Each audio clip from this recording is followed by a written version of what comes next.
পানির জন্য 1 ঘন্টা যাবত খুঁজতেছি। একটা পানির 2 লিটার পানির বোতল 600 টাকা দাম চাইছে আমার কাছে, 600। সত্যি মানুষ হয়ে আজ আমরা লজ্জিত। আমরাই তো ভবিষ্যৎ, না যারা মারা গেছে তারা আমাদের থেকে আরো ভালো ছিল, তারা আরো কিছু করতে পারতো। আপনারা আমাদের কথা ভাবতেছেন না, আপনারা ভাবতেছেন আপনাদের কথা। যদি ভাই আপনারাও ভাই কোরআনকে সাক্ষী রেখে, আপনারাও মুসলমান, আপনাদেরও ধর্ম আছে, মুসলমান না হইলে আপনারা আপনাদের আল্লাহর উপর ভরসা করুন। আল্লাহ ছাড় দেয়, ছাইড়া দিবে না। আজকে যেই বাচ্চাগুলো মারা গেছে তাদের বাপ মারা এখনো খায় নাই, তারা ভবিষ্যতে কোন দিন খাইতে পারবে তারা জানে না। তাদের অভিশাপ যদি ভাই আপনাদের উপর লাগে, সাংবাদিক সমিতিকে সম্পূর্ণ বাংলাদেশ লইরা উঠবে। বাংলাদেশের রক্ত নিয়ে সিন্ডিকেট শুরু হয়ে গেল ভাই। আপনারা যে নিউজ দিতেছেন ভাই, মিনিমাম মারা গেছে 150 থেকে 200-র উপরে। আপনারা নিউজ দিতেছেন এইখানে 10 জন, ওইখানে 1 জন, এইখানে 2 জন। আল্লাহ ছাড় দেয়, ছাইড়া দিবে না। ফেরাউনকে পানিতে ভাসাই দিতে আল্লাহ 2 মিনিট পাবে নাই।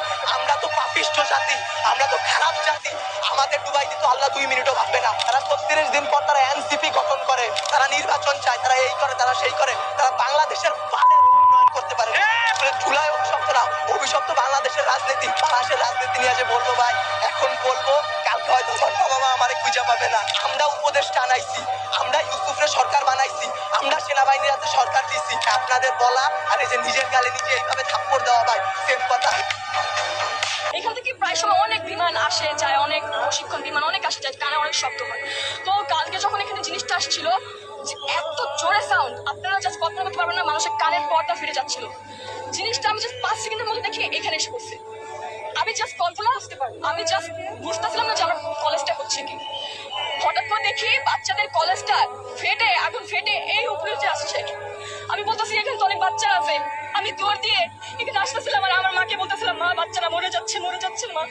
আমি এখানে এসে দেখি কিছু কিছু বাচ্চার পাটা ছড়ায় আছে, কিছু কিছু বাচ্চা মরা দেহ ছড়ায় আছে অর্ধেক। আপনারা কি তাদের বাঁচায় আনতে পারবেন? কষ্ট করে বড় করছি আমি মা, অনেক কষ্ট করে আমার ছেলেকে বড় করছি আমি।